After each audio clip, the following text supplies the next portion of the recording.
ఆప్కి అదాలత్లో film star Ajay Devgan గారి మీదున్న తర్వాత ఆరోపణ, ఈయన సూపర్ స్టిషియస్. నేను మీ ఇంటర్వ్యూ ఒకటి చదివాను 16 సంవత్సరాల క్రితం. అది ఒక జర్నలిస్ట్ కి సంబంధించిన సినిమా. అప్పుడు మీరు ఏమన్నారంటే, నేను చాలా సూపర్ స్టిషియస్, నా సినిమా రిలీజ్ కు ముందు నేను అసలు ఏమీ మాట్లాడనని మీరు చెప్పారు. లేదు, నేను అలా ఎప్పుడు చేసి ఉండను. ఐ థింక్ అది రాంగ్ ఇన్ఫర్మేషన్ లాగా వాళ్ళు ఆ ఫుల్ ఇంటర్వ్యూని పబ్లిష్ చేశారు. మీరు ఎంత డీటెయిల్ గా మాట్లాడారో కూడా ఇందులో వేశారు, చూడండి. అది ఎలా నాకు తెలియట్లేదు. 16 సంవత్సరాల ముందు జరిగింది, బట్ తప్పుగా రాసిన వార్త. కానీ ఇది నిజమేనంటారా? ఇలాంటి విషయాల్లో మీకు నమ్మకం ఉందా?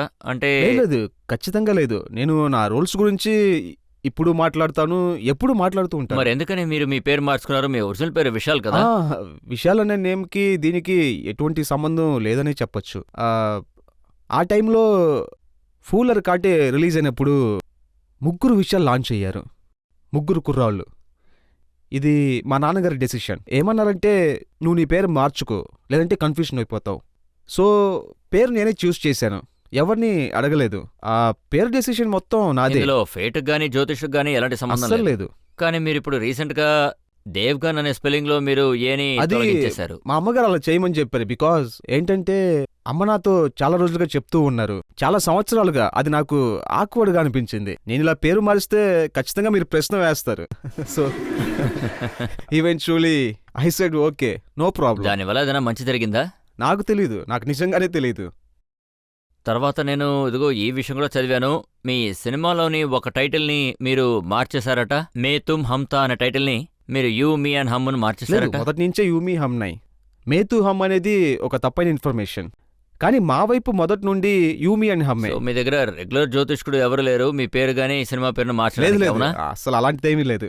ఐ థింక్ అందరి ప్రొడ్యూసర్ల దగ్గర ఒక జోస్యుడు ఉంటాడు, కానీ మాకెప్పుడు అటువంటి మనిషి ఎవరు అవసరపడలేదు.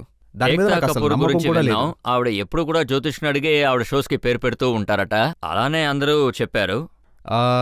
అలా అయి ఉండొచ్చు, కానీ నేను ఎప్పుడు ఏక్తని ఇలా అడగలేదు అసలు. ఆవిడ టైటిల్ అన్ని కూడా కేతోనే మొదలవుతుంది. ప్రజలకి మూఢనమ్మకం ఉంటుంది, అది వాళ్ళు నమ్ముతారు కూడా. అసలు చాలా మంది నమ్ముతారు. సూపర్ స్టిషియస్ మీద కూడా వాళ్ళకి నమ్మకం ఎక్కువ. దాన్ని నమ్మటం కోసం వాళ్ళు ప్రయత్నిస్తారు. సో ఐ థింక్ ఇది కొంతమందికి వర్కౌట్ అవుతుంది. నేను మీ దగ్గర ఏమడగాలనుకుంటున్నానంటే, మీరు చెయ్యిలా ఊపినప్పుడు మీ చేతిరేఖలు చాలా బాగున్నాయి. నేనేం చెప్పాలనుకున్నానంటే, మీరు ఆస్ట్రాలజీ గురించి నమ్మను అన్నారు కదా, మరి మీరు డెస్టినీని ఎంతవరకు నమ్ముతున్నారు? లేదు, నేను అలా చెప్పలేదు. అస్ట్రాలజీని నేను అసలు నమ్మట్లేదని చెప్పట్లేదు కదా. మా కుటుంబం మొత్తం నమ్ముతుంది, కానీ నేను కాదు. So that's a difference.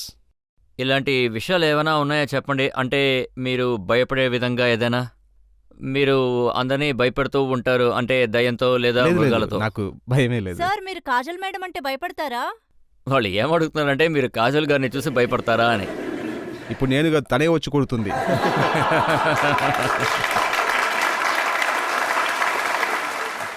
మీకు ఒక ఫోబియా ఉంది. ఒకవేళ మీరు చేత్తో అన్నం తిన్నారంటే చాలాసేపు చేతిని వాష్ చేస్తూ ఉంటారట.